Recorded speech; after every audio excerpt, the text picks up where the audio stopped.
I want everyone to think of what happens when a person deals with real guns and the things that happen with them, and then what will be in a symbolic sense of when children play with guns.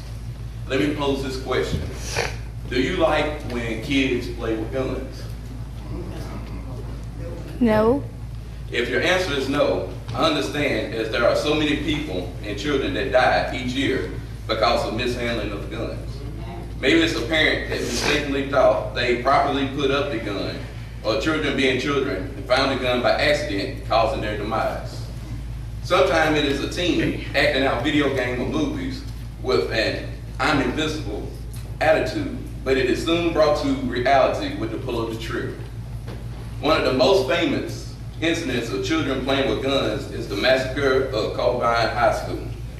On April 20th, 1999, the people of Columbine, Colorado, as well as the people of our great nation, was filled with pain and sorrow as 2 students of Columbine High School shot and killed 13 people, wounded 24, and ended the massacre by killing themselves. So, you may ask, is the reason for bringing this to our attention? Everyone is against the notion of children playing with guns. So what is your point? Well, we as children of Christ have guns that we may or may not use. So I just want to leave a few points so that we are not caught playing with guns. One point, every now and then, reread and follow the rules and regulations left by experts. In every school, there's a label on every main entry door explaining the law of no weapons are permitted inside. As we, as members of Baptist Church, is left with the same label called the Baptist Covenant. Just as the gun prohibition labels are in schools, the church covenant many times is understood, respected, but not followed by anyone word for word. You may say, I don't break any gun laws, but it may be only because you're usually not carrying a gun. What if, however, you are find yourself with a loaded gun? Reread the laws and follow the rules word by word. See if you actually finish the gun prohibition label, it will tell you the consequences of not following the law. Now the law, called the church covenant, is expressed with things to do such as religiously educate our children, spread the gospel through all nations, walk together in Christian love. Things to not do is stated as avoid tattling, backbiting, and excessive anger. Now, by chance, you want to get more details, just like the Library of Congress do with having the gun prohibition law in great detail. The church covenant is in great detail in the Holy Bible. You may say, okay, I understand and reread the rules and regulations, but how did I get this gun, and how did it get loaded in the first place? Point 2, understand what kind of gun you have and what it is loaded with. There are many types of guns, and many of us know that a BB gun is not as dangerous as a .357. Now, a hunter may be equipped with a shotgun, and a policeman with a pistol. We as children of God are equipped with guns. These guns are the talent God gave us to battle the evils of this world and save himself. Your gun may be as the usher of a church. You may be issued a gun in the form of lead singer of the choir, or given heavy artillery in the form of deacon, mother, or as a pastor. You may say, so I see what kind of gun I have. What is it loaded with? Well, that depends on what you put in it. See, you may have loaded your gun with hate, jealousy, lies, or deceit because you were playing with the talents God gave you.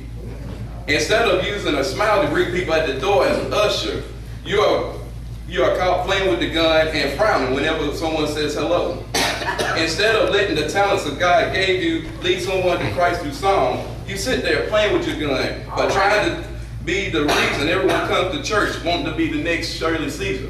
Instead of letting the talents of God that God gave you help build a strong foundation for the church, being a mother, deacon, or pastor, you are caught playing with your gun, trying to get rich off God's money and trying to outshine Jesus. Now you may say, I see that my talents is the gun that God gave me and that I have loaded it with the wrong stuff.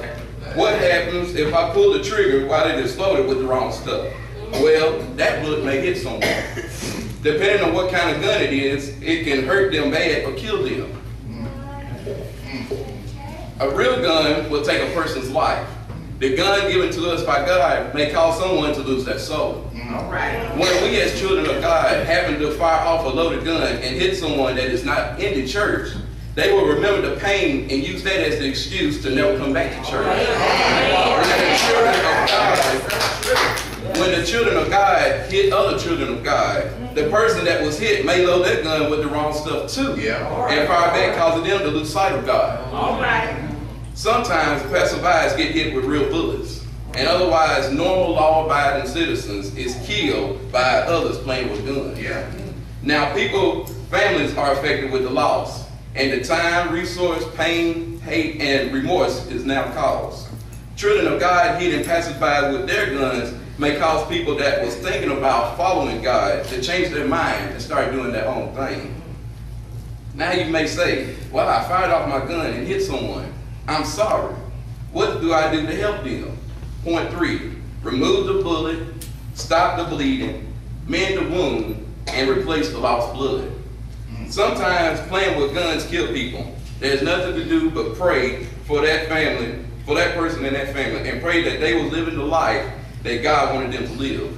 When children of God kill people, all you can do is pray for forgiveness and continue to pray that that person do not let the misguidance of you keep them out of heaven.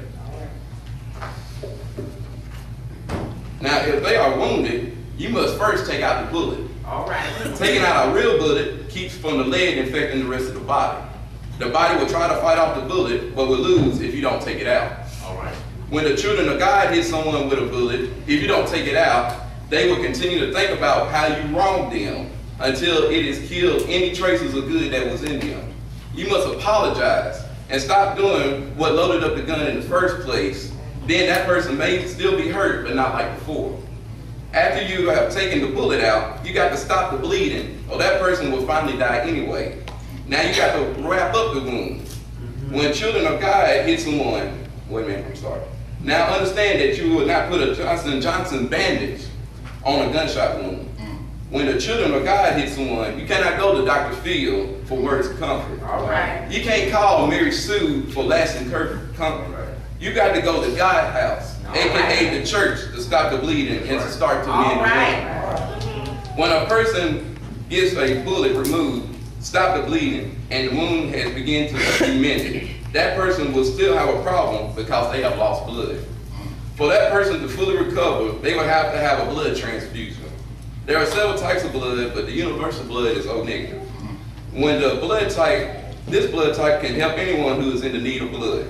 When you are trying to have a blood transfusion, after removing the bullet, stopping the bleeding, and mending the wound by a child of God, you must use the universal blood of Jesus Christ. All right. No matter how much blood you need, He gave enough blood at the cross of Calvary to heal our wounds. Yes, sir. So I guess the best advice I can give to you is simple. Please, children of God, do not play with guns or someone will get hurt. All right.